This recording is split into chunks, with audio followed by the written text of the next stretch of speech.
The euphoria of BYU's 2 overtime wins in the last couple of weeks is gone as Washington Huskies brought them back to reality. The Huskies put a beat down on the Cougars this afternoon down in Provo.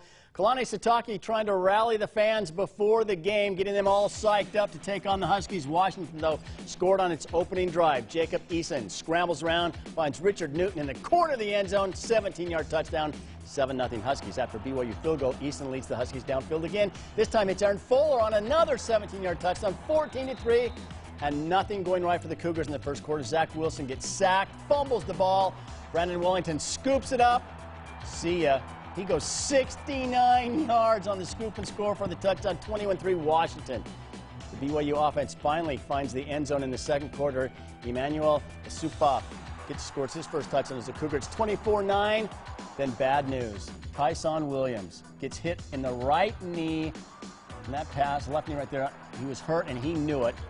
Limped off the field. Doesn't look good. We'll know more about his condition on Monday. Second half, the Huskies come out firing. Eason throws his third touchdown of the game. Hits Andre Vaselia. 35 yards on the touchdown, 31-12, and then the backbreaker. Off the punt, Aaron Fuller takes this one all the way back, 88 yards.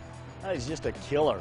Washington eventually went up 45-12. BYU did score at the end of the third quarter when Wilson hit Matt Bushman.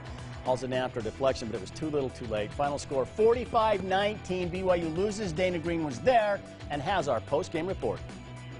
Well, after back-to-back overtime thrillers, this one was pretty much over in the first half. Jacob Eason picked apart the BYU defense, completing 24 of 28 passes, while the Cougar offense could not overcome costly turnovers and penalties, not to mention the loss of running back Tyson Williams, and they go down 45-19. They were just pounding us on the run game and getting some chunk yardage and way too many mistakes on all three phases for us to really have a chance against a great team like that.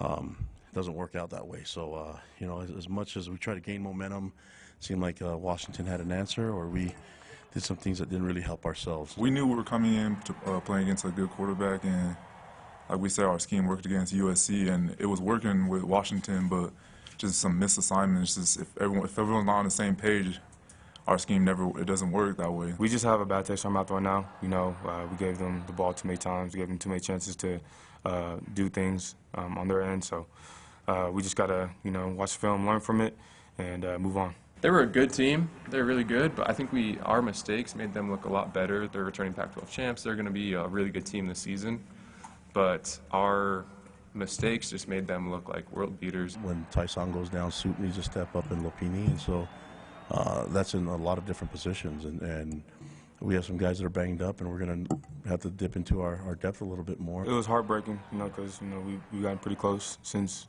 I've been here, so it was heartbreaking to see. Now, if you were to ask BYU fans at the start of the season if they would have taken 2-2 at this point, I bet a lot of them would have taken it. Now it's on to Toledo next Saturday. At LaVell Edwards Stadium, Dana Green, ABC4 Sports.